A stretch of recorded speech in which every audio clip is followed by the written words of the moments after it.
Bonjour à tout le monde. Permettez-moi de vous témoigner le plaisir que j'ai actuellement de prendre la parole et de vous partager quelques informations très capitales qui vont vous permettre d'augmenter votre vision de façon générale. Avant tout propos, permettez-moi de vous poser quelques questions. Est-ce qu'il vous arrive souvent de faire quelque chose sans votre contentement? Est-ce qu'il vous est arrivé une fois d'agir lors d'une conversation ou encore lors d'un bagarre, je ne sais pas, lors d'une discussion sans votre contentement? C'est-à-dire après votre action, vous regrettez quand même. Vous avez l'impression que c'est quelqu'un qui vous a poussé à agir. Vous avez l'impression que c'est quelqu'un d'autre qui vous a poussé. C'est comme d'autres même disent que j'ai l'impression que j'ai été waqué ou encore j'ai l'impression que j'ai été trahi.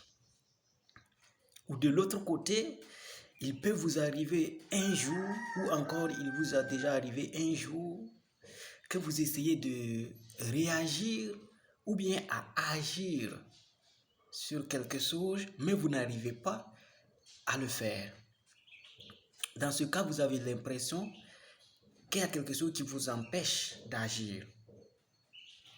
Si tel est le cas, alors permettez-moi de vous dire que vous aurez la solution tout de suite et maintenant, car je suis là pour vous étayer sur les forces qui vous empêchent ou qui vous poussent à agir d'une manière ou d'une autre dans n'importe quelle situation donnée.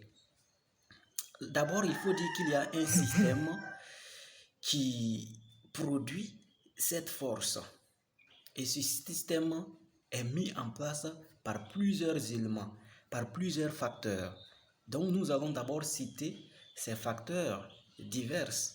Il s'agit des parents, il s'agit des enseignants ou encore les professeurs, il s'agit de la publicité, la télévision et encore la culture de façon générale.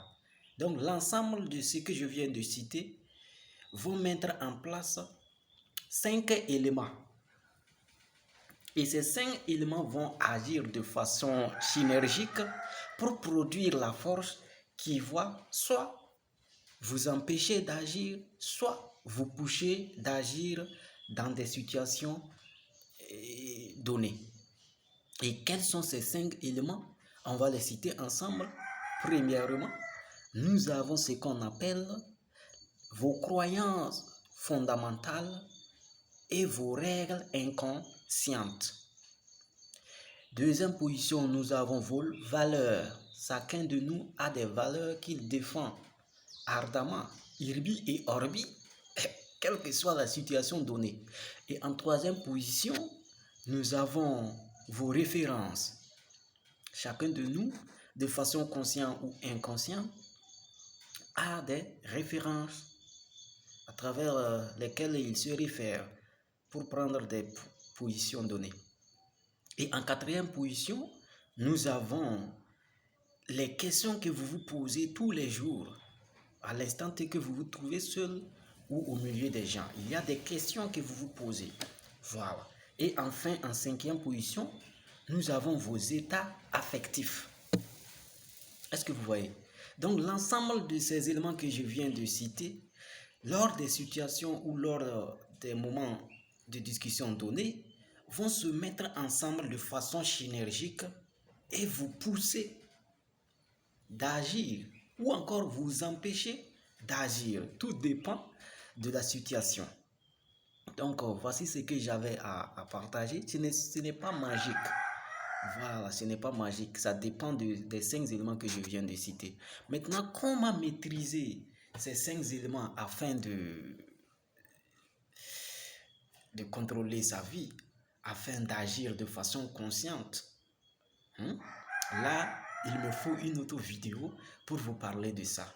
Donc, il faut d'abord prendre conscience de cette information et par la suite, on va vous donner le reste. Très bien.